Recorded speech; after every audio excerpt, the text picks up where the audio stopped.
तीर्थ नहीं जा सकते, पृथ्वी की सारी नदियों में स्नान नहीं कर सकते, पवित्र नदियों में आप स्नान नहीं कर सकते, या किसी भी तीर्थ में जाकर एक रात्रि भी विश्राम नहीं कर सकते, या हमने जिंदगी में कोई दान करा ना करा, कोई पुण्य करा ना करा, कोई सत्कर्म करा ना करा, कोई शास्त्र पढ़ा ना पढ़ा, कोई शास्त्र सुना ना सुना, उसके बाद भी शिव महापुराण की कथा कहती है कि एक दिन में अगर मात्र एक बार भी आप शंकर के शिवालय में प्रवेश कर गए या मंदिर में प्रवेश कर गए तो सारे तीर्थ, सारी नदियां, सारे सरोवर, सारी बावड़ी, सारे तालाब, सारे कुंड के स्नान का पुण्य, दान का पुण्य प्राप्त हो जाता है।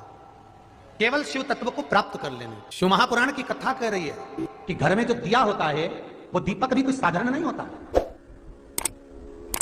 उस दीपक की भी महत्वता है, उस दीपक का भी वर्णन है।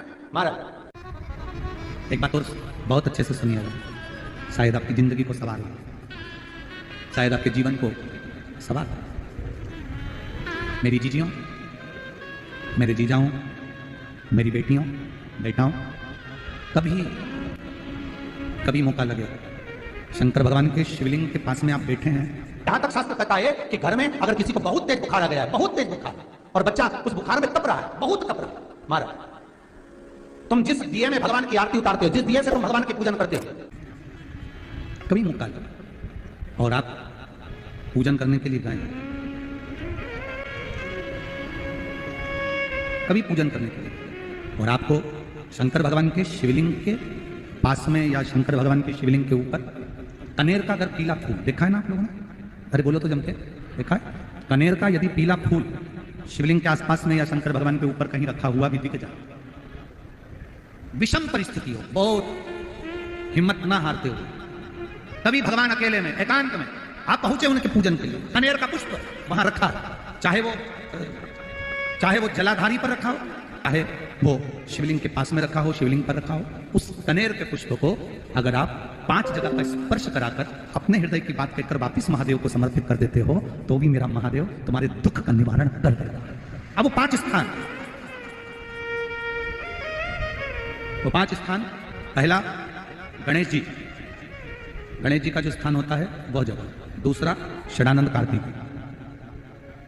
तीसरा अशोक सुंदरी वाला, चौथा जलाधारी जो ऊपर से बूंद बूंद जल नीचे गिरा रही है, जया, विषहरा, शामली बारी, दौतली, देव, शंकर जी की 5 बेटियों का, और 5वें नंबर का है शंकर भगवान के, जो कैसे वर्णन किया जाए, त्रिशूल के 3 भाग होते हैं। करें दर्शन आप लोगों ने, ये से सामने त्रिशूल लगा है, इस त्रिशूल के ऊपर देखेंगे तो 3 भाग दिख रहे हैं, नजर आ रहे हैं सबको?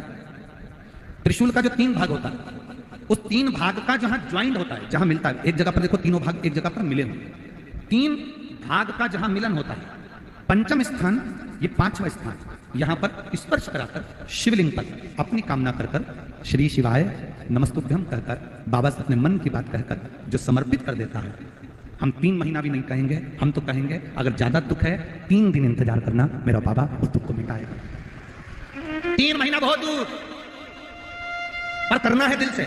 और कई तरह के दीपक होते हैं, दीपक का भी विधान वर्णन किया गया, उस दिए का भी वर्णन किया गया। यहां तक शास्त्र कहता है कि घर में अगर किसी को बहुत तेज बुखार आ गया है, बहुत तेज बुखार, और बच्चा उस बुखार में तप रहा है, बहुत तप रहा है, महाराज तुम जिस दिए में भगवान की आरती उतारते हो, जिस दिए से तुम भगवान की पूजन करते हो, उस दिए की बत्ती को नीचे डाल दीजिए और उस दिए को पानी की बाल्टी में धो दीजिए। कौन सी बाल्टी में? जिस बाल्टी के पानी से आप बच्चे को स्नान करा सकते, महाराज केवल भगवान पर से ले जाकर, पास में से ले जाकर उस बाल्टी में थोड़ी देर डाल दो और उस बाल्टी के पानी से उस बच्चे को स्नान करा दीजिए। 15 से 20 मिनट, आधा घंटा लगेगा बच्चे का।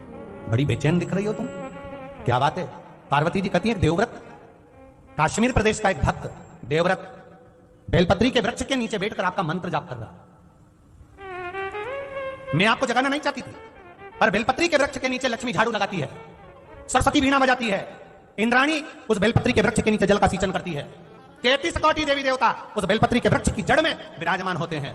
इसलिए देवव्रत एक बार पंचाक्षर मंत्र बोलता है तो वो 33 करोड़ बार गिना जाता है, ऐसा बेलपत्री का वृक्ष होता है।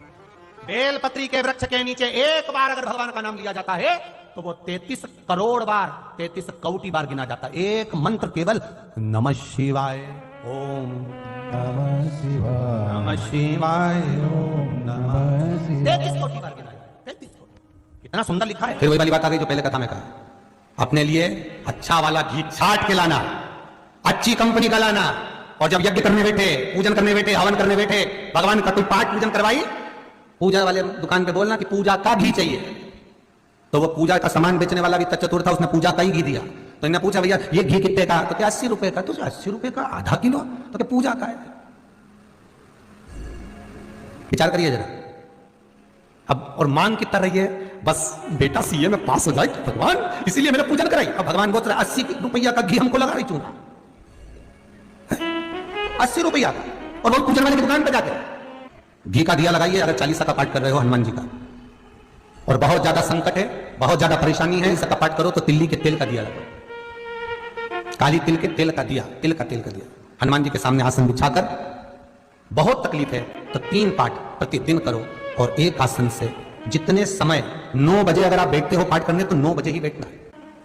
अरे हमारे सीहोर में घड़ी पूजा की दुकान है, हम कई परिचित हैं, यहाँ चले जाते हैं। हमने पूछा क्यों तुम्हारे तो सारा अगरबत्ती रखी, धूप बत्ती रखी, दिया बत्ती रखी, सारी रखी, ये घी का पैकेट भी रखा, उसमें नाम नहीं लिखा है, ये काय का घी असली है भगवान की? अरे गुरु जी कोई असली है, बस घी है, उस पर लिखा है शुद्ध घी। तो शुद्ध घी तो लिखा है, पर ये कितने का है? 65 रुपए का डब्बा है। हमने कितने किलो का? आधा किलो। वाह, काय के लिए होता है? क्या लोग लेके जाते हैं हवन पूजन के लिए? हमने भी सोचा वाह रे विश्वनाथ वाह, क्या कि एक बंगला बना दो भोलेनाथ, सर्विस लग जाए भोलेनाथ, फिर के बहू का छोरा हो जाए भोलेनाथ। अब भोलेनाथ जी से पूछा ये देते क्यों नहीं? तो भगवान भी बोले बस वो पूजा वाली दुकान का 80 रुपए में काम चला रही है और ढेरों का मांग रही। अब बताओ, तुम सोचो कि भगवान क्यों प्रसन्न नहीं हो रहा? मेरा निवेदन केवल इतना सा है, तुम भगवान को लाखों का मत दो, करोड़ों का मत दो। भगवान कभी आकर नहीं बोलेगा कि मुझे करोड़ों का रुपया देना, भगवान कभी आकर नहीं बोलता कि मुझे लाखों का धन देना, भगवान कभी आकर नहीं कहता कि मुझे आभूषण देना, भगवान कभी आकर नहीं कहता कि मुझे वस्त्र देना। भगवान केवल एक बात कहता है कि तुम अपना दिल देना, अपना मन देना, चित्तवृत्ति देना। तुम अपना मन तो दो, अपना भाव, अपना दिल, अपनी वृत्ति, अपना चित्त भगवान को दो। पर महाराज वही तो नहीं दे पाते, दिक्कत तो वही है ना, सबसे बड़ी बात तकलीफ तो यही।